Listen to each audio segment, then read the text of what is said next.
Bueno, hemen ditugu Marina Sagastizabal eta Ainara Santamaria. Biek hartu dute parte, aipatu ditudan EHUko ikerketa talde horiek egin dituzten 3 ikerketa horietan, edo batzuetan, edo bestean edo. Marina Sagastizabal soziologoa da, soziologian doktore, ezagutzen dugu. Eta hain zuzen bere tesia egin zuen 2017an, etxeko lana, kanpo lana, edo lana konsideratzen dugun hori lan ordaindua, eta parte hartze politikoaren gaineko tesiarekin. Eta gerora lan beharrezko hori eta interesgarri hori Lisipe bilduman argitaratu zuen, Hiruki gatazkatsua, etxeko eta zaintza lanak, enplegua eta parte hartze soziopolitikoa liburuarekin. Gaur egun EHUn irakasle da. Marina Santamaria kazetaritzan lizentziatua eta antropologian doktore, eta euskal kultura gaitzat hartuta, eta zehazki itxi, ireki edo klik euskal kulturari buruzko goeta analisi bat musika esperimentazio eta tradizioen bide gurutzean, tartean Mikel Laboaren ekarpena ikertuz, osatu berri duzu, iaz edo ez, tesi doktorala. Bueno, bai Marina Sagastizabal eta Ainara Santamaria, egia da, jakin jardunaldietan, hemen usurbilen 7, orokorrean 9 egin ditugu, eta leku batean baino gehiago sartzeko beti deitu izan diegu, ez oraingo gaiekin, batzuk bai, beste batzuk beste gai batzuk, baina oso pozik gaude hemen zaudetelako, eta gainera biak elkarrekin, ezta? Bueno, hitza emango dizuet, hain zuzen, pixka bat egingo diguzulako, aipatu gizarte mugimenduen egoeraren edo argazkiaren, aldaketen, militantziaren, eta erakunde publikoekin, duten harremana ez harremana, bueno, horren gainean egin duzuen ikerketa horren berri ematen, da nolabait gaur markoa jarriko diguna, gero gogoratuko dizuet, gero mailinguru bat dugula, goizean eta arratsaldean beste bat. Guretzako mailinguru hauek importanteak dira, ze, bueno, horre militantzia diferentetako ordezkariak bilduko dira, eta orduan, saiatuko gara hor, ez bakarrik bakoitzak bere burua esplika dezan, baizik eta, elkar ezagutzen gara, ezagutzetik zer gehiago egin daiteke, intersekzionalitatearen teoriak praktikan jarri daitezke, horrelako ariketa bat egiteko.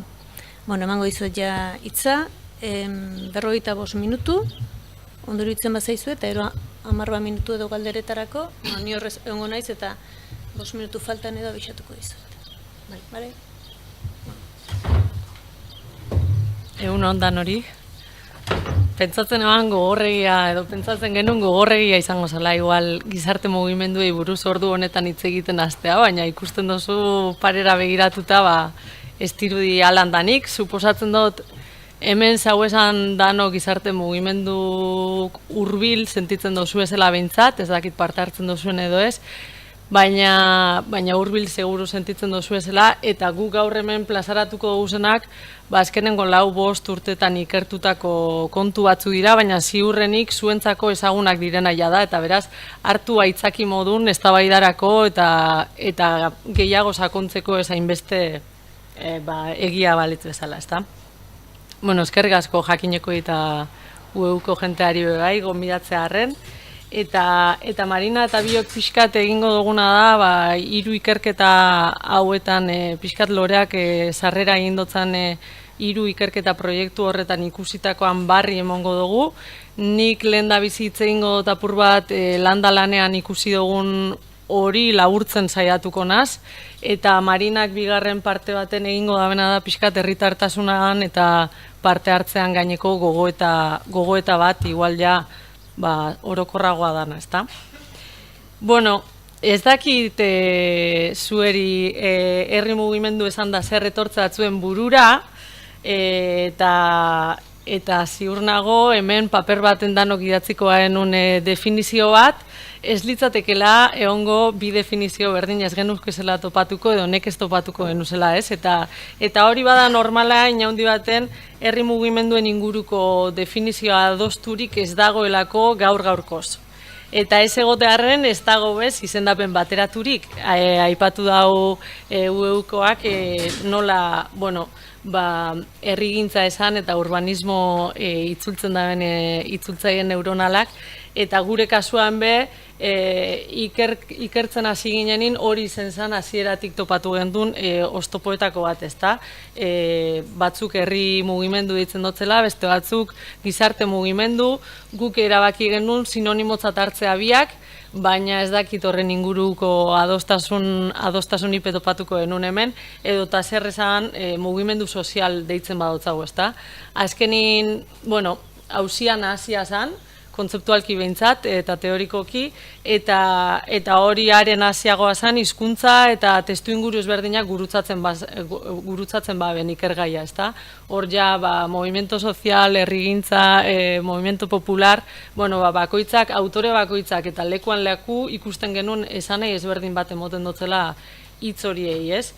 Eta bueno, pixka eta abia puntua hori izan zen, eta zentzu horretan, bai guk azpimarratzen duguna da, testuinguruan araberako esanaia hartzen daben kontzeptu bat dela, ez? Eta beraz ezin dela orokortu hain erraz bere definizioa.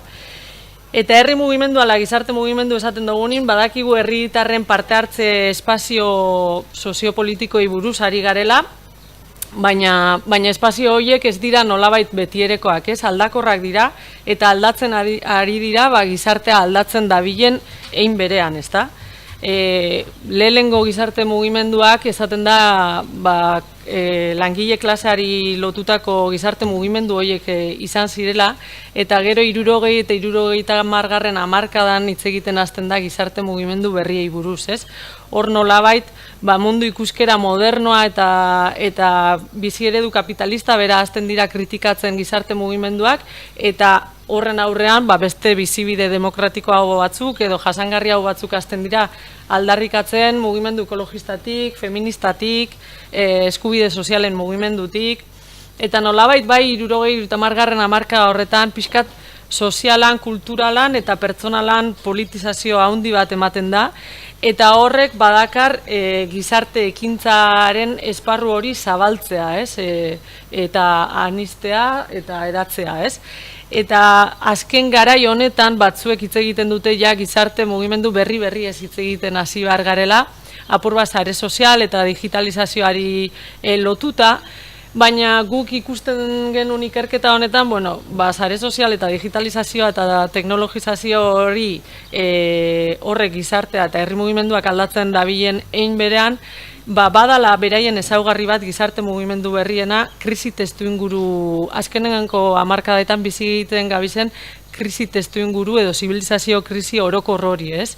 Ikusten genuen, badagoela apur baloreak aipatu mogun, zaintza krisi handi bat, kolapso ekologiko bat, arrazakeriaren goraka da, eskuin muturran goraka da bebai, nolabait ikusten genuen bizitzan alderdi asko dabizela larriagotzen, ez? Eta haina handi baten, gaur jaiotzen diren gizarte mugimenduak krisi testuinguru horren baitan jaiotzen direla ulertu behar dugu, eta hain baten horri erantzuten dotzela bebai, ez? Horrat aipatu dozun gabezia anizkoitz hori edo multidimensional hori, ez?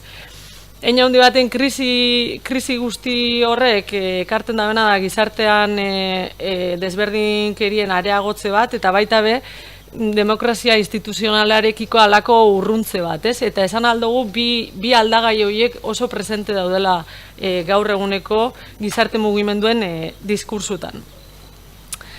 Eta hain handi baten horri erantzutera begira jaio dira Euskal Herrixen aktibo dabizan gizarte mugimenduan dana azken urtetan, ez? Eta guk ikerketan aztertu duguna da, bai hoien nolakotasuna, baina baitxe bereziki horren aliantzak eta elkarlanerako bide hori, ez? Nola ematen ari den edo zenbateraino ematen ari den, zeintzu dizen tentsioak eta guzti hori. Ikerketa horretan aipatu damon EHUko 4 ikertalde egon gara, AFIT, NOR, Parte Hartuz eta Ekopol, eta hiru proiektu nagusi garatu dira, batetik Gipuzkoako herri mugimenduetan oinarritudan ikerketa bat, bestetik 4-5 urtetako Euskal Herri guztiko herri mugimenduen analizi bat egiten da bena, eta nolabait hau baldintzatua egon da bi proiektu hauek, 2020an agertutako pandemia eta bereziki hor hartutako neurriengatik, ez? Eta iruditzu jakun, interesanti izango zala, pandemian kontu honek bebai herri mugimenduen jardueran ze inpaktu zebilen eukitzen aztertzea, eta beraz 2022an ekin genion bebai zuetako batzuei igual helduko batzuen galdetegi bidez eta inpaktu hori neurtzeko, zuen jarduna hobeto ezagutzeko pandemia garaian balako galdetegi bat. 5 urteko ikerketa prozesu bat izan da, gizarte mugimenduei osotasunin begiratu dotzena, baina bereziki 4 azterketa eremutan fokatu dugu begira da, hor ikusten dozu esan 4 azterketa eremuak dira, batetik kultura aniztasuna, migrazioa eta antiarrazakeriana, bestetik feminismoa eta genero berdintasunakin lotutako mugimenduena, euskaran aldeko ekimenena bebai, eta gero mugimendueko alternatiboak deitzu dotzo guzena, edo jasangarritasuna eta ingurune justizia borrokatzen duten mugimendu horiek, ez? Aztertutako ekimenei dagokionez, 2 errealitate gurutzatu ditugu, alde batetik udalerri mailan egin dugu azterketa, hor Hernani, Errenteria, Donosti, Arrasate aztertu genituen, eta gero beste alde batetik, zeharka leku ezberdinetan leku hartzen daben mugimendu eta proiektuak aztertu dugu baita ere. Apur bat ja edapen zabalagoa daukienak. Erabilitako metodologia gainetik azalduko dut, gero nahi badozu sakonduko honetan, baina pixkat talde elkarrizketan oinarritu da bereziki eta banakako elkarrizketan, 139 elkarrizketa baino gehiago egon dira, eta aktivista, profesional, herritar eta kargu politikoei egindakoak izan dira. Beak eta parte hartzailea egin dugu gizarte mugimenduen jardun hori hobeto ezagutzeko eta zuzenean ezagutzeko, dokumentazioaren azterketa bai eta gero galdetegiak bereziki erabili duguzenak harreman sareen mapa osatzeko eta pandemian inpaktu hori neurtzeko. Egia da, ikerketa honetan premisa argi batetik abiatzen ginela gizarte mugimenduak aztertzerako ordun, eta da, gizarte mugimenduak ez genuzela bakarrik botere politikoak edo erakundeak interpelatzeko edo errealitate konkretu batzuei erantzuteko edo horren aurrin erreakzionatze ben mugimendu gisa ulertzen, ez? Baizik eta ulertzen genuen bizitzeko modu berriak planteatzen da bizen gizarte eragile batzuk zirela mugimendu horiek, ez? Enrique Larrañagak esaten dau, 4 osagaik ezaugarritzen dabela gizarte mugimendu bat. Beretzako gizarte mugimendu batek elkartasuna eskatzen dau. Bere existentzia errealitate automateko modu bat dala esaten dau bere horretan ja. Eta gero bai esaten dau, arau sistemaren mugak haustea dakarrela, arau edo bizi eredu hegemoniko horren mugak haustea dakarrela, baina aldi berean arau eta legitimazio berriak sortzeko gaitasuna be badaukatela, ezta? Eta De La Rosak horri gehitzen dotza 2008tik aurrera eratuz joan din mugimenduek aktivismoan dimentsio berrietara iritsi direla edo aktivismoa eremu berrietara zabaldu dabela eta nolabait ikuspegi desberdinak artikulatzeko beharrari eusten dotzela, ez? Eta guk bebai pixkat premisa horiek hartu genuzen abia puntu modun, ikusi gendulako, sujetu zabal batez ari garela, ez? Eta ikuspegi anizkoitz horri heldu beharrak herri mugimenduei buruz hitz egiten duguni sujetua zabaltzea ekarri dabela, ez? Eta zentzu horretan, sujetua ez da bakarrik ikuspegi anizkoitzan heltzetik etorri, baizik eta bebai guk ikusten genuena zen, nolabait sujetu bakarreko politikagintzatik aliantzen politikan murgiltzera gabiltzala, eta gaur egunin aniztasuna herri mugimenduentzat ez ala arazo, baizik eta abia puntu, helburu eta erronka, ez, batik bat.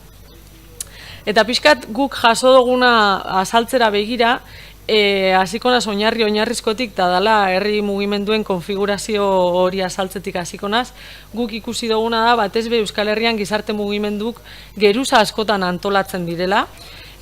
Badago ohikoan oso aktiboa dan eta jende kopuru talde txiki batek osatzen daren muin bat, gero badago horren bueltan biltzen dan implikazio txikiagoa daukan jende multzo bat edo talde bat, eta gero 3. eta 4. geruza batzuetan antolatuta egonez arren, parte hartze puntualan bidez mugimendu horrekiko orbita edo osatzen dabenak, ezta?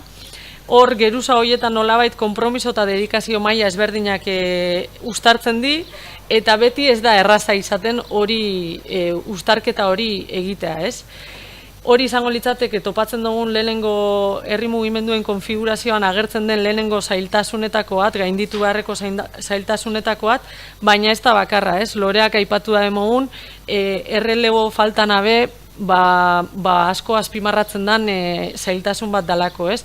Gizarte mugimendu asko esaten dabe, gazten presentzia ahul bat sentitzen dabela beraien mugimenduetan, eta nolabait horre pizten daukezka bat gizarte mugimenduen errelebo tradizional horren inguruan, ez?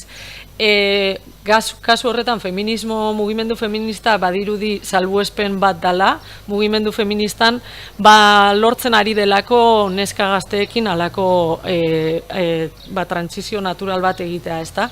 Eta gero beste alde batetik aipatu den gazte mugimenduak nola, ez? Salbuespen izango litzateke zentzu horretan. Konfigurazioari lotuta agertzen den beste tentzio gune nagusi bat profesionaltasunaren auziari lotuta agertzen da. Liberatu eta profesionalen presentzia areagotuz doa herri mugimenduetan eta baita be egitasmo zehatzak dinamizatzeko aditu eta enpresetara jotzea, ez? Eta nolabait kontratu horiek egiteak badakars arriskuak eta badakars bebai bere aukerak, ez? Aukeren artin guk identifikatu ditugu, hainbat proiektu bideragarri bihurtzen edo bermatzen dabela, halako kanpo dinamizazio eta liberazio edo profesionaltasun batek, eta era berin bebai prozesuetan parte hartzen daben, danen arteko botere harremanak orekatzea be ekartzen dabela, ez, askotan. Naiz eta paradogikoa dirudin, liberatu eta profesionalei buruz hitz egiten dugunin botere harremanak orekatzeana, bai ikusi dugu kasu askotan hori ekarri aldabela, ez? Eta arriskuei dagokionin bai ikusi dugu, profesionalizazioak nolabait borondatezko konpromiso dinamika bera arriskuan jarri aldabela eta baita be mugimenduen autonomia bera, ez? Ahuldu aldaben kontu bat dela, edo alan sentitzen da behintzat herri mugimenduetan. Gero ikusi duguna da gizarte mugimenduetan geroz eta gehiago begiratzen zaiela etxe barruko talde dinamikei, eta begiratu esaten dugunin zaindu esan nahi dugu.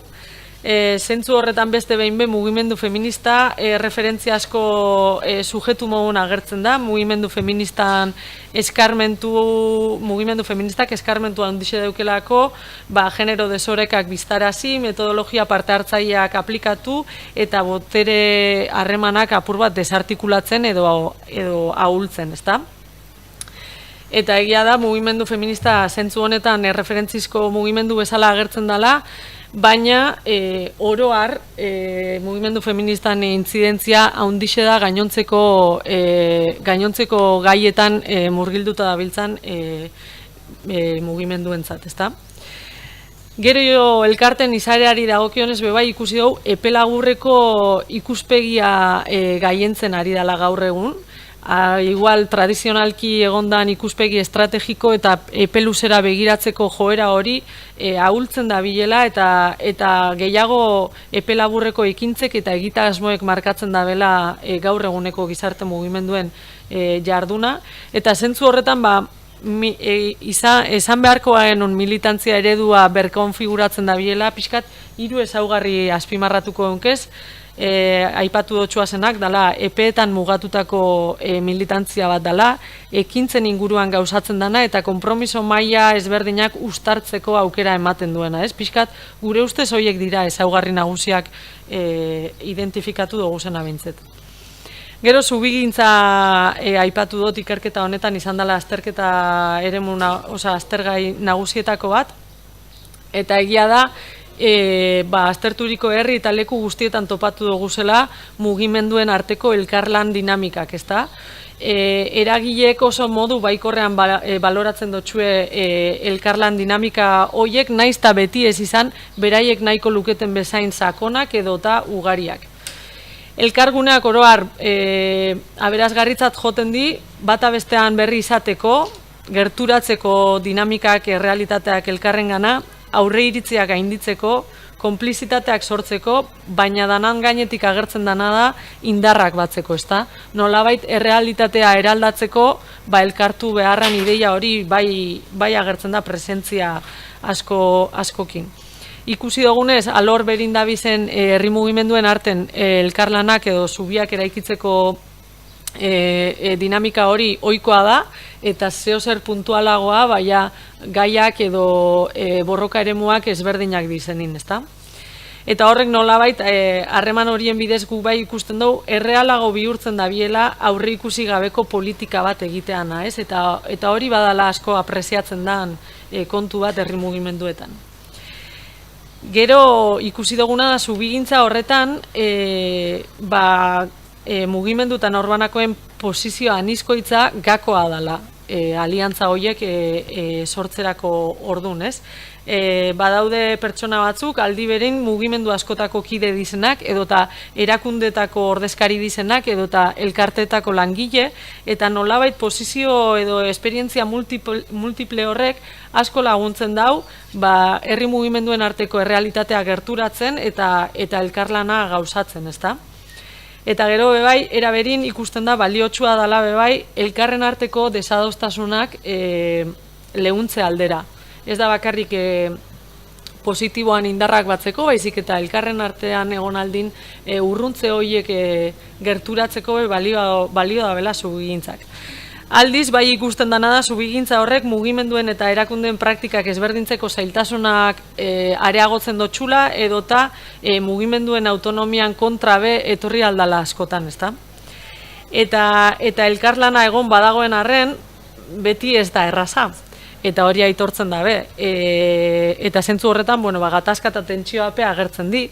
Eta gatazkei aurre egiterako ordun identifikatu duguna da, badaudela erantzun batzuk baliogarri zaizkienak herri mugimenduei, ezta? Eta hor, oinarrietara jotzea edo oinarrizko adostasun komunetara jotzea izaten da estrategia erabiliena, eta gero bebai unean uneko baldintzetara moldatzen jakitea, ez? Egoera irakurten jakitea eta aniztasuna errespetatzea, partaideen arteko horizontaltasuna lantzea eta hori zaintzea, eta bebai mugimendu bakoitzan helburuak berpentsatzea etengabe, ezta? Hori izango litzateke bebai gatazka horrek arintzeko erabiltzen dizen estrategiak, eta kasu batzuetan baita kanpo dinamizazioa agertzen da lagungarri bezala elkarren arteko tentsio horrek arintzeko. Erakundeekin harremana, Loreak esan dabe mogun, mugimendu eta erakundeen arteko harremana errealitate bat da gaur egunin. Hor guk zaren mapa bat egin genuen herri mugimenduen harreman dinamikak aztertu eta gero, eta erdigunean dagoena Gipuzkoa mailan egin genuenean behintzat, Gipuzkoako diputazioa zan, horrek dena esaten du, ez? Zenbaterainoko hartu emana daukagun gaur egunin herri mugimenduetan erakundeekin, askotan hartu eman ekonomikoa izaten da, eta beste batzuetan elkarlana estuagoa izaten da. Baina nolabait harremana egote horrek ez da nahi izan beti hurbiltasunezko edo aliantzasko harreman batei buruz gabiltzanik, ezta? Hor guk ikerketan bertan kontinuum hitza erabiltzen dugu apur bat harreman hori deskribatzeko. Alde batetik badaudelako elkarlan estua daukaten herri eragileak, eta hori bereziki arlo feministan eta kultura artekotasunan esparruan ikusten da elkarlan estuago hori, baina beste alde batetik badagoelako bai harreman gatazkatsuago daukaten mugimenduak, ez? Eta hor bai agertzen da sozioekologiari lotutako mugimenduak, ez? Askotan hori tentsio handiagoaz bizidan harremana dalako. Erakunde eta herri mugimenduen arteko harreman horretan, eragina daukaten hainbat elementu identifikatu doguz, alde batetik alderdien ideologia, beste alde batetik pertsonen jarrerak, eta pertsonak esaten dugu zenin ordezkari politikoen edo teknikarien jarrera hoiei buruz ari gara. Gero, beste alde batetik badauka zerikusia bai erakunde mailak, ikusi dugulako maila lokaleko erakundeek gertutasun handiagoa daukatela oro har herri mugimenduekiko, eta gero bai, mugimenduaren gaiak edo borroka esparruak badauka zerikusia handia, ez? Eta hor ikusi dugu erakundeak oro har errezago inplikatzen direla genero berdintasunarekin lotutako gaiekin, eta aldiz zailagoa dela migrazioari lotutako arazoetan inplikatzea erakundeak, edo eta urrunago bai sozioekologiari lotutako gatazka horietan, ezta? Erakundeekin hartu emana aztertu dugunin, tentsio nagusi bat identifikatu dugu, dala erritmoen talka, eta horrek bi noranzkotan eragiten dau. Alde batetik erakundeek ez dotxuelako herri mugimenduen eta parte hartze herritarren ritmoak errespetatzen, sarritan beste tempus batzutan mugitzen dira, helburuak gain hartzen dutze gainera erritmo horiei, eta hor sortzen dira gatazka ugari. Baina baita ikusi duguna da, azkartze horrekin batera, nolabait erakundeen burokratizazioak, arkitektura administratibo guztiak eta zurruntasunak, herri ekimenen moteltze bat ekarten da bela askotan, ezta? Eta horren aurrin, badaude herri ekimenak autogestiora jo dutenak, eta hor bereziki, gazteei lotutako mugimenduak agertzen dira. Gero Loreak aipatu da moduan, beste kontu garrantzitsua da bai aniztasunaren gaia.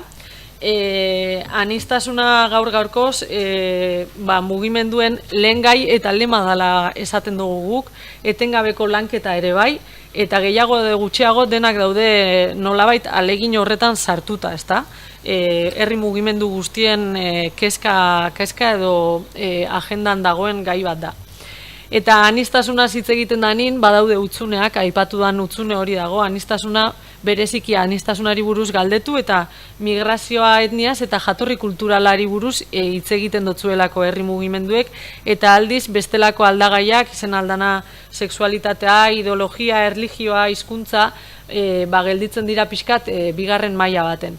Gure ikerketan zehazki klasea eta anistasun funtzionalan aldagaiak izendi gitxien agertu direnak anistasunari buruz galdetu dugunin, ez? Eta anistasuna eta anistasunaren ideia honek edo ulerkera honek guk bai uste dugu nolabait hemengoak eta kanpokoak, gu eta besteak dikotomiak iraunaraztea ekarri da bela, ikerketan agertu da mogun gure hiztegian oso sartuta dagoen banaketak di oraindik, ezta? Migratzaien parte hartze mugez hitz egiten dugunin, herri mugimenduekin hainbat oztopo agertzen dira, eta hor aipatzen da alde batetik migratzaien joan etorriak edo leku aldatzeak, oztopo bezala gizarte mugimenduetan parte hartzeko, baita be lan baldintzak kaskarrak, askotan lan prekarioagoak egiten dotxuelako, edo eta denbora libre gutxiago daukaten lanetan aritzen direlako, eta bai zaintze sare txikiago bat eukitzeak nolabait lotuago mantentzen dituela bai zaintza lanetara, eta horrek oztopatzen da bela gure parte hartze, emigratuen parte hartze politikoa, ezta? Halan dabe guk bai ikusi duguna da, migratzaien parte hartzean muga ez dala horren beste haiek euren artin antolatu nahi da benin, edo horrez direla agertzen hainbeste oztopo, baizik eta oztopo horiek agertzen direla mugimendu mistoetan parte hartu nahi da benin, eta bereziki kristalesko sabaia feminismoan oso erabiliadan kontzeptu hori, bai ikusi dugu, gure mugimenduetan badagoela alako kristalesko sabai bat etorkinekin nolabait, boteregunetan edo erabakigunetan ez daudelako gaur-gaurkoz parte hartzen, ezta, mugimendu mistoetan. Ez daude ez koordinazio egunetan, ez zuzendaritza postuetan, eta orduan hor bai azalaratzen dira aipatu dugu zen arazo horiek, ezta. Eta kulturartekotasuna hitzetik hortzera badarabil gube, ikusi duguna da paradigma hori nolabait asistentzialismotik eraikitzeko eta anistasuna folklorizatzeko arriskua hortxe dagoela. Izan migratzaien parte hartze soziopolitikoa askotan esperientzialera mugatzen da, beraien testigantzak ematera mugatzen da, eta oso gutxitan tratatzen duguz aditu gixan, ezta? Jakin dakiguna asko badirela. Eta oro har guk identifikatu duguna da, krisi testu inguru honetan Euskal Herriko herrigintza aktibo mantentzen dela, osasuntsu agertzen dela, eta jendea mobilizatzeko eta instituzioak astintzeko modu berriak planteatzen dabiltzala, naiz eta askotan kostatzeakun ikustea hori, eta bai ikusi duguna da, pandemiak nolabait, aurretik agertutako oztopo edo zailtasun batzuen areagotzea ekarri dabela herri mugimenduetan, eta krisiak nolabait bai jo duela gogor mugimendu horretan, ez? Ez naz hartuko hainbeste pandemiak zer ekarri daben, baina bai pare bat aipamen egin nahiko neukez, esan behar dalako, neurri berezi baten pandemiak herri mugimenduen jarduera guztiz aldatu ala, kale presentzia da herri mugimenduen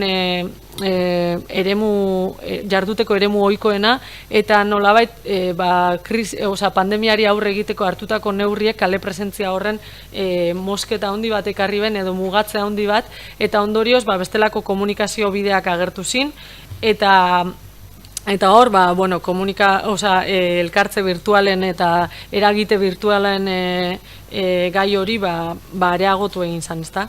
Era berin, esan behar da, pandemiak bultzatuta, egoera berria, mugimendu berriak sortu zirela herri eta auzo askotan, elkartasun eta zaintza sare ugari aktibatu zirelako garai horretan, eta zentzu horretan guk bai esaten duguna da, pandemian eragina ezin dela norabide bakarrean ulertu, hau da, ez zuela bakarrik desaktibazioa ekarri, desaktibazioa ezala aktibazioa bultzatu zuelako, eta era berian, aipagarria da baita pandemiak ekarri bazen ondorio positiboak herri mugimenduetan, guk identifikatu dugunan arabera, diskurtsoarekiko adostasun gehiago edo talde atxikimendu edo talde lotura emozional hori haunditu egin baitzen pandemian bertan, ez? Esan ginke trinkotu egin zirela herri mugimenduak, bestelako gabezia guzti horren aurrean. Eta erronkak baditut, baina nik uste dut horrek interesgarriagoa direla danon artin eztabaidan xetzea, eta Marinari mogotzatik.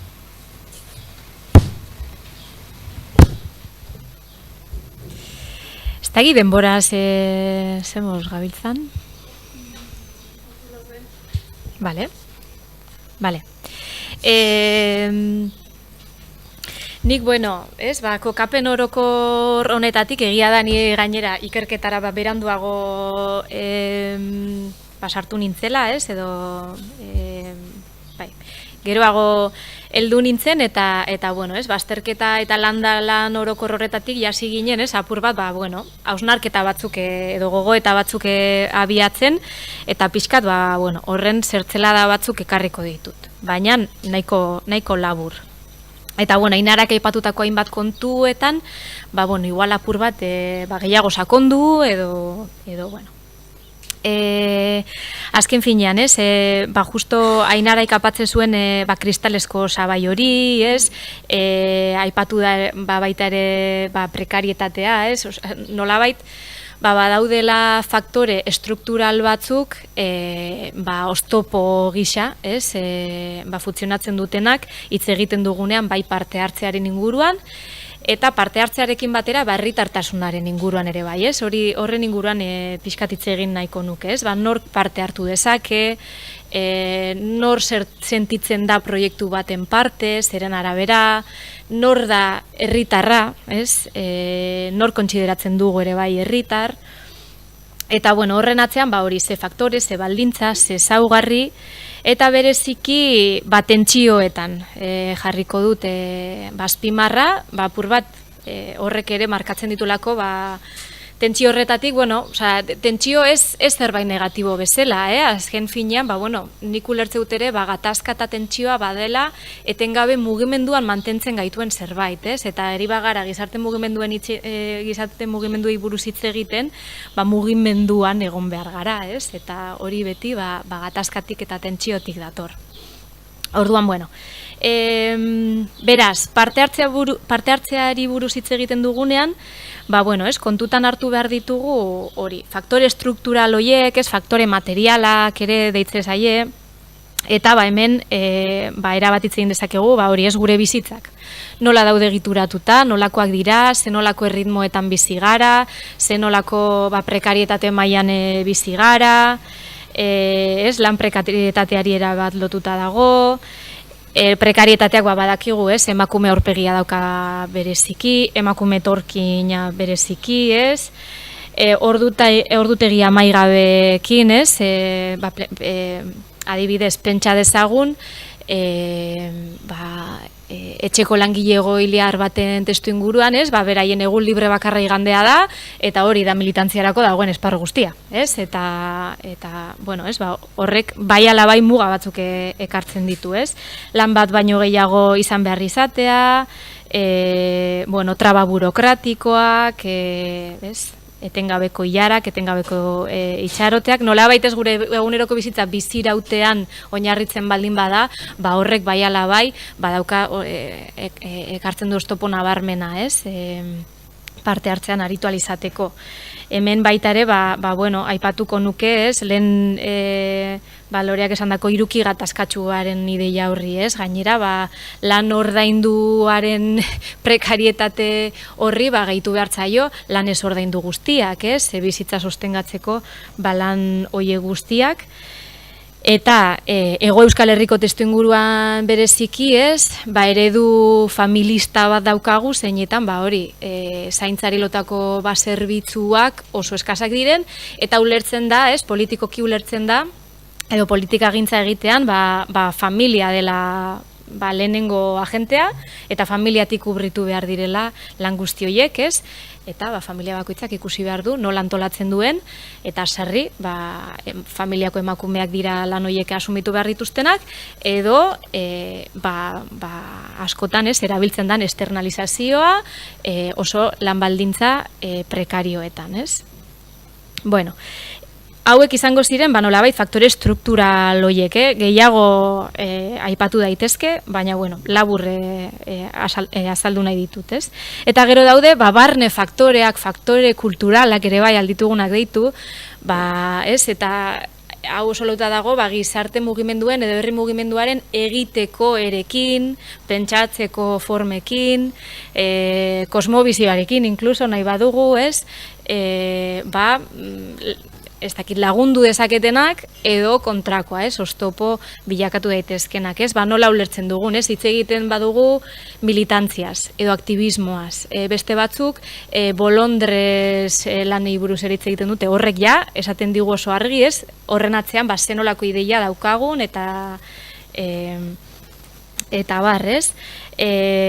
zeri ematen diogun garrantzia, zeintzuk dira lehentasunak, zeintzuk dira, ikusgarriak diren lanak eta balioan jartzen direnak, zeintzuk dira sukalde lanak, ikusezinak direnak, nor dago non, horri aldiogu, horri lotzen zaio, gure kultura mende baldarra ere bai, hori gauzak azkar egin nahi izatea, Elena aipatezan, begirada labur hori, epe laburreko begirada, proiektuetan edo egiten ditugun ekimenetan kuantitatiboari ematea garrantzi handiagoa eta zerren beste prozesuari, kualitatiboari, zer lortu dugu, zer nertzen dugu, zenbat pertsona etorri dira, edo horratzean egon den prozesu guztia, norekin egin dugu, nola, eta barrez. Horre guztiak sortzen ditu baita ere oztopoak, eta nolabait ikusten talde izan askotan kultura maskulinizatu, ikuspegi mendebaldarra eta baita ere oso kultura maskulinizatua, arrazoiari ematen diona garrantzi oso handia, egiten ditugun txosten politiko guzti horiek, baina aldiz hori nola harremantzen gara, gure arteko loturak indartzen ditugun, komunitatea bera indartzen ari garen ala edo ari gara gauza batzuk alde harrikatzen, baina gero bakoitza itzultzen da bere espaziora eta hor konpon, gure bizitzekin eta ditugun arazoekin, Eta guzti horrek, ikusten bada nire beharrak, nire interesak, nire lentasunak ez daudela hor presente, ez? Ez nahi sentituko eroso edo ez da nire tokia izango, ez? Eta bueno, pues horrek ere eragina dauka guzti honetan. Hala ere, bai ekarri nahiko nuke estrategia batzuk, ez, batez ere hori, ez, etxeko eta zaintza lanak eta militantzia edo parte hartzea uztartzeraukan, nik ikusi ditudanak, ez, erabiltzen direnak. Hemen bereziki, batzuk aipatu ditut, noski, familia asko erabiltzen da, amonak askotan erabiltzen den komodina da, ez, umeak ditugunean, asanblada batera joan alizateko, externalizazioa ere bai erabiltzen da, ez, beste emakume bat kontratatzen dugunean, kontratua egiten badiogu, ez, lan guzti hauek burutzeko, hau batez ere, ez, askotan azpimarratu dugu bikote heterosexualen testu inguruan, ez, askotan gatazka ekiditeko ere, bai nor geratzen da, nor doa asanbladara, ez, burrukan ibili beharrean, formula hau erabili izan da. Zerbitzu publikoen gabezien aurrean ere, ez, nagusien zaintzaren testu inguruan, erabiltzen da estrategia da, naiz eta, askotan ez, herri mugimenduko kideen partetik behintza, kontraesana eta gatazka dago oso presente. Eta gero komunitatea ere bai, ez, agertzen da, batez ere familia eredu tradizionaletan pentsatzen badugu, ama guraso bakarrak adibidez, ez, beraientzako ezinbestekoa da lagun sare sendo bat eukitzea, bai izan, zaintzari dagokionez laguntza izateko, laguntza ekonomikoa, laguntza afektiboa, eta ez. Eta gero, mugimenduetatik batzutan estrategia batzuk erabiltzen dira, ez, izan ekimenetan jartzen dugunean haurtzaindegi zerbitzua. Edo zaintzagune komunitarioak osatzen ditugunean. Eta hauek aipatzen dira eta positiboki baloratzen dira, baina oso epelaburrekoak dira, ere bai, ez? Oso puntualak, orduan karo, zuk zure eguneroko antolatu behar baduzu dituzun daukasunarekin, ezin duzu kontatu olako espazioekin, ez? Eta horregatik, askotan lagungarri bai, baina hankamotz. Ez ditugu ere nolabait inkorporatzen gure eguneroko praktikaren barruan, ez? Eta batez ere azpimarratu dira, oso baliagarriak direla umeekin, ez? Ja nagusien testu inguruan pentsatzen badugu, eta ez, hor beste espezializazio bat gutxienez ez behar da, ez? Pentsa ezagun pertsona bat Alzheimerra daukana, igual edozein pertsona ezin da geratu berarekin, edo, ez? Mugak. Eta hor azpimarratzen da, batez ere, zerbitzu publikoen defentsa bat egiten da, ez? Eta ikusten dena da askotan, emakumeak desagertzen direla eremu politikotik, ez? Nagusien zaintza asumitu behar denean, ez? Eta herritartasunaz, ez? Guzti honek ere, hitz egiten dugu, hori, parte hartzearen eredua oso lotuta dago, herritartasune ereduari, ez? Hemen baita ere, herritartasuna ulertzeko bi dimentsio daude edo, ez, topatu ditugu, alde batetik egongo litzateke herritartasunaren dimentsio objektiboago bat, hau ere balen esan dudan estruktural horri ere lotze zaio, ez? Ze baldintzak daude herritar izateko, ez? Edo ze baldintza jartzen ditugu edo jartzen dituzte, kontsideratzeko pertsona bat herritarra ala ez, eskubideen jabe izango dena. Hau, gara ezberdinetan aldatu izan da, ez? Batzutan izan da bai ala bai jabetza, beste batzutan lan enplegu formal bat izatea, familiaren ez dakit, ez, dirua ekartzen duen gizon hori, ez? Hauek izango ziren, ez? Dimentsio objektiboa. Zeren arabera lortzen dituzun herritartasun eskubideak. Eta gero bestalde batetik egongo litzateke dimentsio subjektiboago bat, ez? Eta gizarte mugimenduak batez ere galdetu genien, ez? Herritartasunaren inguruan, zer ulertzen duzue zuek herritartasunaren inguruan, zer da herritartasuna, zuentzako zer da herritar ona, zein da herritarra, ez? Eta, hemen ere bai tentsioak, ez? Ikusiko dugu. Egia da, gizarte mugimenduek bereziki jartzen dutela fokoa dimentsio subjektiboan, dimentsio subjektiboa dago gehiago lotuta identitatearekin, ez? Hau da, herritartasun objektiboa da, lortzen ditudan lortzen dudan errekonozimendua, nana daukadan ala ez, boskatzeko eskubidea daukadan ala ez, dena delakoa ez, baina subjektibo izango litzateke, hori ez, ni sentitzen naiz estatu bateko herritar edo ez, beste sentimendu, nazio sentimendu bat daukat adibidez, edo implikatuanago komunitate honetan, ala ez, nolabait, beste elementu batzuk ere ekartzen dituzte, herritar on bat beraientzat da komunitatean implikatuta dagoen pertsona bat adibidez, eta ez dauka horren beste zerikusirik paperekin edo dena delakoa, hemen ere tentsioa, eta ez da bai da, ze batzuetak ez dute, ja, klaro, baina zuk ezin diozu pertsona bati eskatu parte hartzeko, oinarrizko eskubide horiek ez baldin baditu bermatuta, orduan abiatu behar gara hasieratik guztiok baldintza berdinetatik, porque gaur egun ez gara abiatzen, eta hor badago eztabaida, ze balio jarri ze balio jarriko dizkigun herritartasun horri. Orduan bai ikusten zan diskurtso bat, unibertsaltasunaren aldekoa edo, goazen bermatzera guztioi, herritartasuna, eta bai ulertzen zan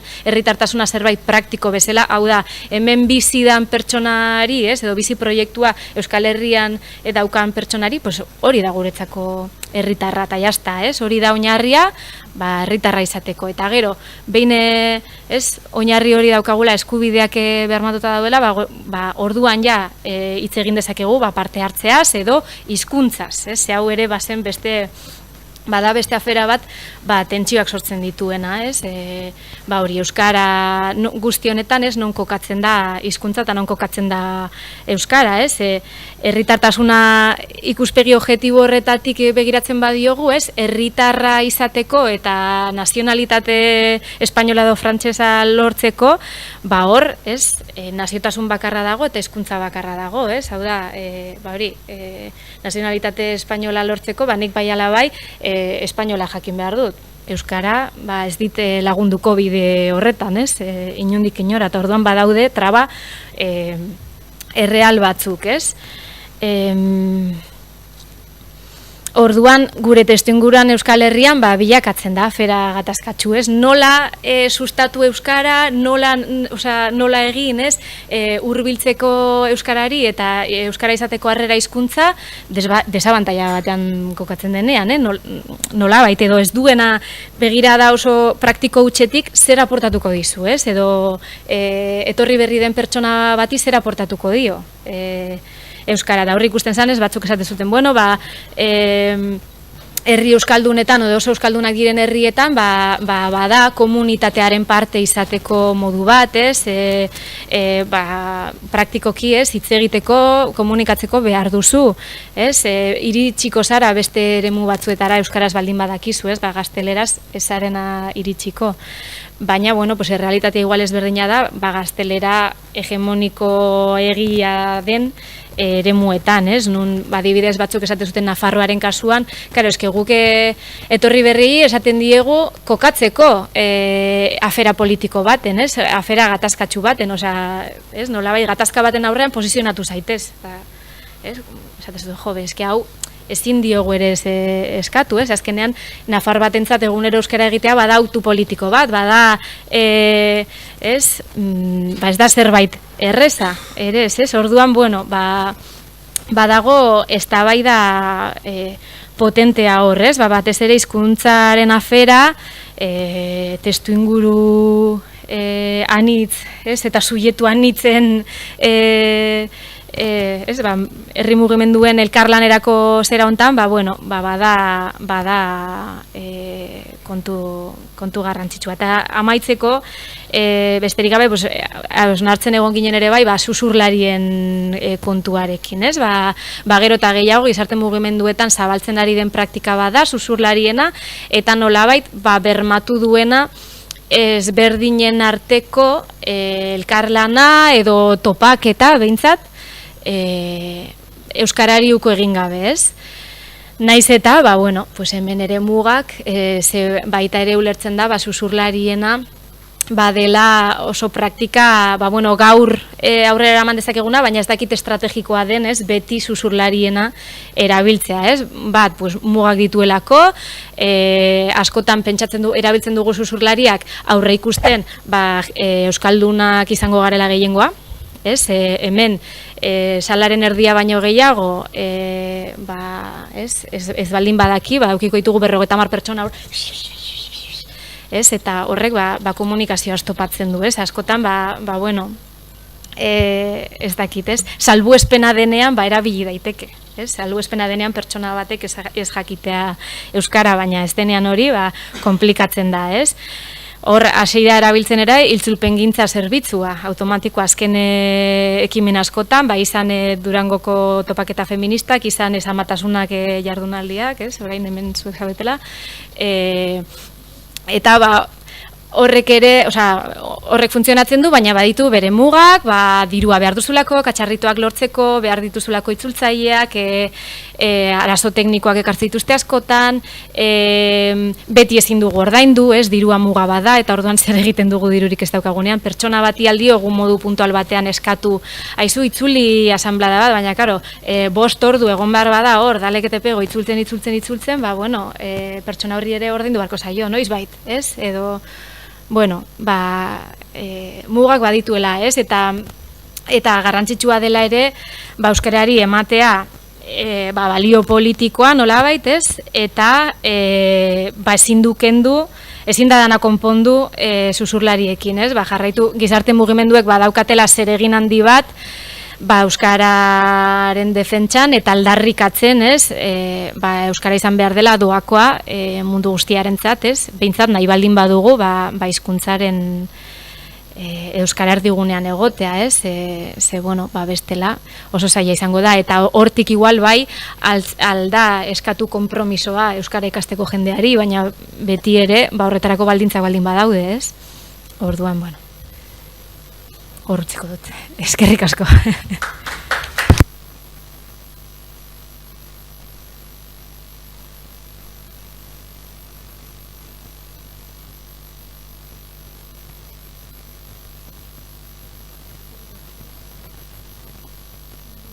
Eta Ainara oso interesgarria uste ikutu dituzuela, txapela, marko, oinarria edo lurra edo zerua jarri dezutela, ezta? Irikiko dugu galderak egiteko txandatxo bat, 10 minutu. Han bat? Irati, pasako duzu horrean.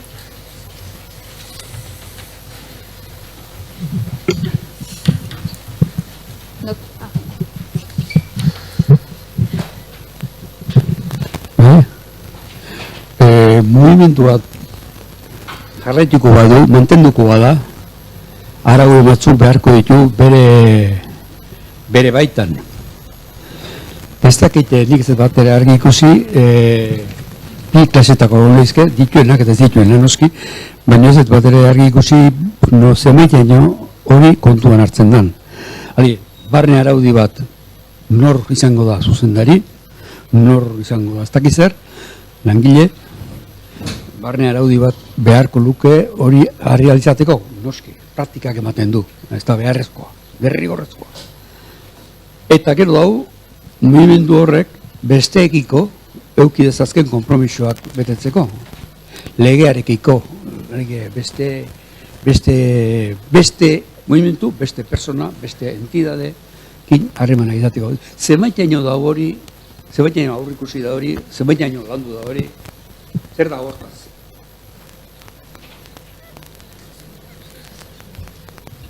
Ez dakit ulertu dan? Ez, berrepikaukoet, alie, mugimenduan mantenuko bada, bizi behar du, noski, bere persona. Baina, bizitzeko behar die arau batzuk elkarrekin nola biziko diran. Arau idatziak, izan ezke ahozkoak, izan ezke idatziak, eskuzkoak, baina baita ere arauak, barne araudi bat gutxienekoz esango nukenik. Baina ez da barne araudia bakarrik. Beste batzuk harremanak nola dauzkan, hor ere beharko du. Entidade batea jun behar badu zerbait izatea, nolabait adierazi beharko dio, ez da movimentu soziala beste gabe. Ez dakit hori, zenbaiteaino daun araututa, zenbaiteaino daun realidadean importantzia ematen zaion, ez zaion, hori da nire galdera.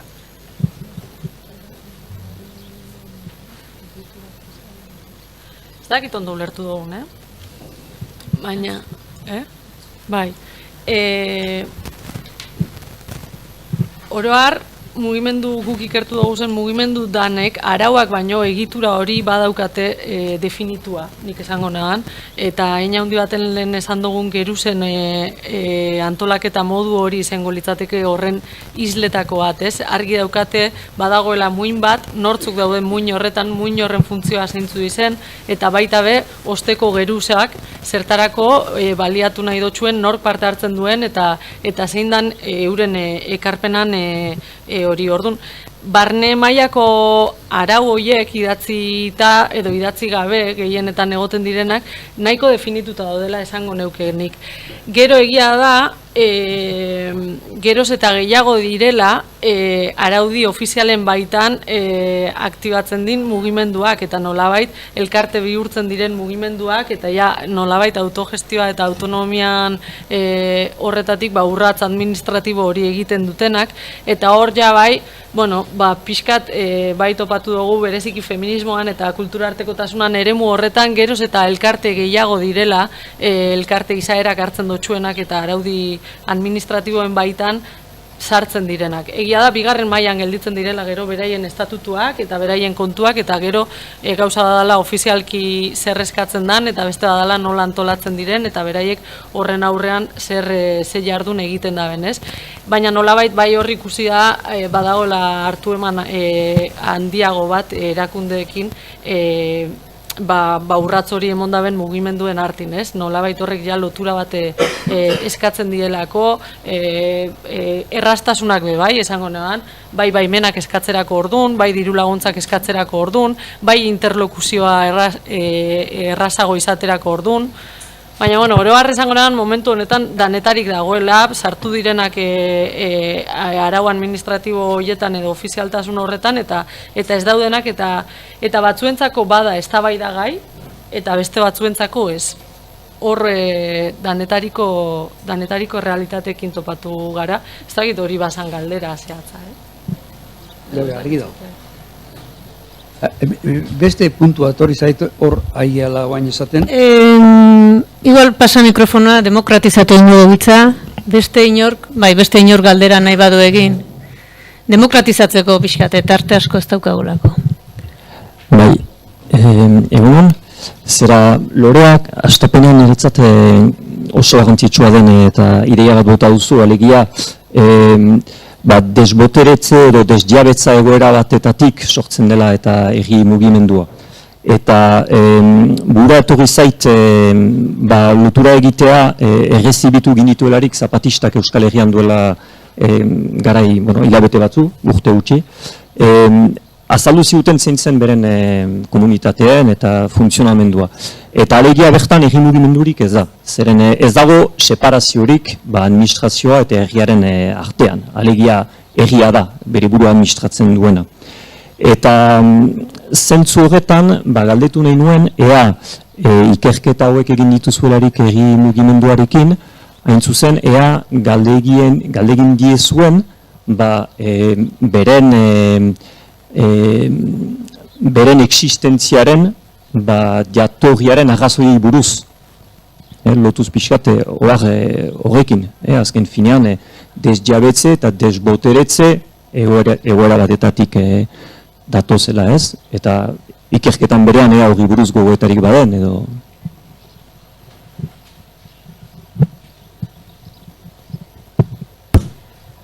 Ez dakit propio alako galderarik zegoen planteatuta, egia esan ez dakit. Esango nuke ezetz. Arrazoia, zergatik sortu da mugimendu hau, edo zergatik elkarte hau, edo dena dauka, nik uste ez zegoela propio alako galderarik, baina, nik bai uste dudala ez, ikertu ditugun lau mugimendu nagusi hoiek, ez, euskarari eta euskalgintzari lotutakoa, migrazioak, antiarrazakeria, feminismoa eta sozioekologia, ez, edo deitu dezakeguna. Lau horiek bai direla mugimenduak, ez, sortu direnak gabezi edo desjabetze batetatik, ez, sortu dira borrokatzeko eta ez, gaur egun ez dakit, ez, zapalkuntza egoera bati aurre egiteko jaioak izan direla, ez? Arrazoi ezberdinengatik eta esango nuke gero eta gehiago hori ez, lehen aipatzen genuen borrokan izkoitza, subjektuan izkoitza, gero eta gehiago mugimendu horiek ez dira modu estanko batean ulertzen edo beraien jarduna ez da modu estankoa, esan nahi dut nire eremuan, nirean eta ez dago elkar begiratzerik edo ez, baizik eta gero eta gehiago ez dakit Euskararen aldeko mugimenduan ere borroka feministatik egiten diren aldarrikapenak aintzat hartzen dira edo ez, hartu eman hori gero eta gehiago badagoela, ez, edo muga guztiekin, baina behintzat begirada zabaltzen ari dela guk azter ditugun mugimendu hoietan, eta esango nuke bai zapalkuntza batetik abiatzen direla, gutxienez bat edo bat baino gehiago, ez, edo Bai, baina gero egia da baita ere, eraikuntzan, hau da, erantzun jakinarren desjabetze batetik sortzen direla eta diskurtso hori naizta ez galdetu presente zegoen denbora guztia, euren helburu eta hitz egiterako orduan, errealitatean inguruko irakurketari buruz bai galdetzen gentzen, nola ulertzen daren edo irakurtzen daren gaur egunin errealitatea. Baina nik igual gehituko nuena da bai, desjabetze edo desboteretze testu inguru baten sortzen diren arren, nolabait oso presente daukatela baita ere eraikuntzan ikuspegi hori, ez? Eta ina handi baten guk bai aztertu ditugu adibidez, ez dakit, elikadurari lotuta geroz eta gehiago hor jarri diren proiektu ezberdina martxan, ja ez daudenak bakarrik krisiari erantzuten, baizik eta erresistentzia hori egiten dabenak eraikuntza ikuspegi baten eta alternatiba ikuspegi baten bere horretan bakarrik, ez? Eta hori bada interesgarria. Azken galdera bat. Bai. Vale. Marinak bukaera aldera bai bota deu eta guri egon ezin handia sortzen dozkun zerbait da, herri mugimendu ahalik eta anitzena izate bidean eta elkarlanerako bide horretan euskararen presentzia zelan bermatu, bai bota dozu xuxurlariak asko erabiltzen direla, itzultzaiena ere bai momentu puntualetarako aukera moduen, eta nahi ginen galdetu ikerketa horietan ia jaso diren gogoetaren bat edo esperientziaren bat edo bestelako bideekin apur bat argia ekarri aldozkuna bide hauek pentsatzen.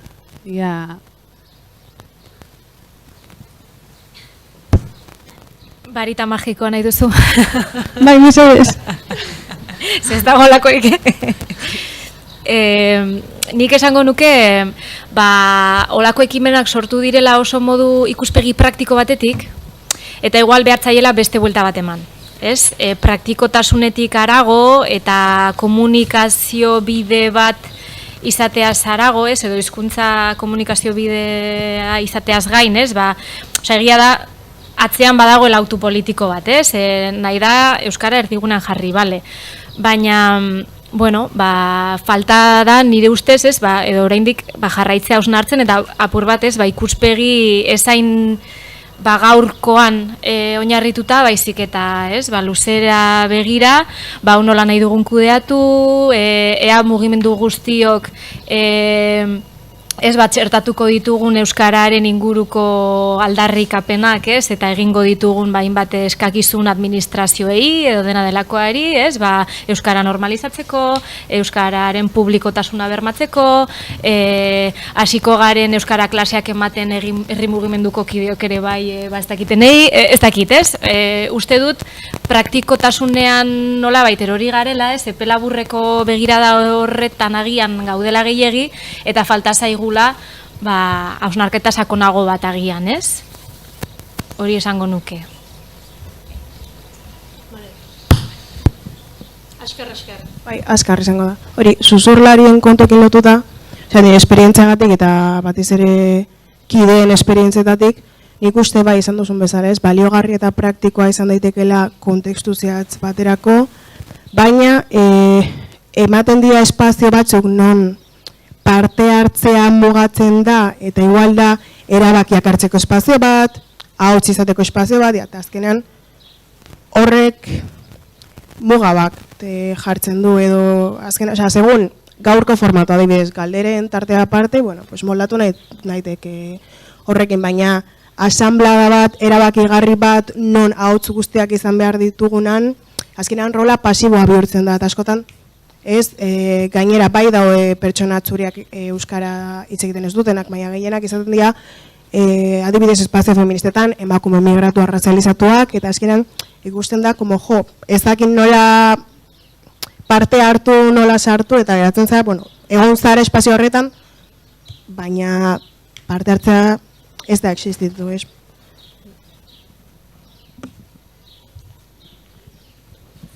Kaixo, bai, ni galdetu nahi nuke pixka bat individualizazioak edo nola eragiten duen herri mugimendu horren osaketan, badakigu esate baterako alderdi politiko batzuetan arazoak dituztela, lehen militanteak zirenak orain parte hartzaile edo afiliatu bezala konsideratzen dituzte batzuek, badago hildo nagusi bat pixka bat sustatzen duena, norberak bere zilborrari begiratzea gero eta gehiago.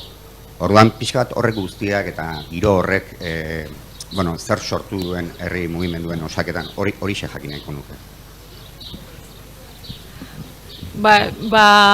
Nik esango nuke holan oso presente dagoela herri mugimenduetan aktibatu nahia edo inguruan ez dakizu aktibatu edo borrokara batzeko nahi hori, ez? Eta alegin handixe egiten dela eta egunerokun energia asko joaten dela zentzu horretara, baina bai agertzen da, geroz eta gizarte individualizatuago da egin handi baten zailagoa dela jende aktibatzea eta bereziki jende aktibatzea denbora luze baten, ez? Eta hor igual mugimendu feministan oso presente dagoen kezka bat da, igual martxoak 8ko greba feministen irudia danontzako izan zelako harrigarria eta ematen zuelako mugimendu feministan indar irudi bat, baina gero hori gorputz militantean edo nolabait ez zegoen islatzen, ez? Eta bazegoen kezka hori, ez? Zenbateraino jendea bakarrik bizidan klik baten militantzian edo momentu puntualetako militantzia horretan eta bereziki aipatzen dozun hori agertzen da askotan, ez? Asko kostatzen dela borroka luzeetan mantentzi jenti, borroka luzeetara lotzi jenti, eta geruzan antolatzeko modu horrek handi baten erantzuten dotza horri bai. Batzuen kasuan autu bat da horrela antolatzea, talde txikitan eta geruza ezberdinetan, baina beste batzuen kasuan bada ezintasun batetik etorri dan errealitate bat baita ere, ez? Ezin lortu aktibatzea jende multzo zabalago bat, eta beraz, txikitasun horretan mantendu bizirik mugimendua.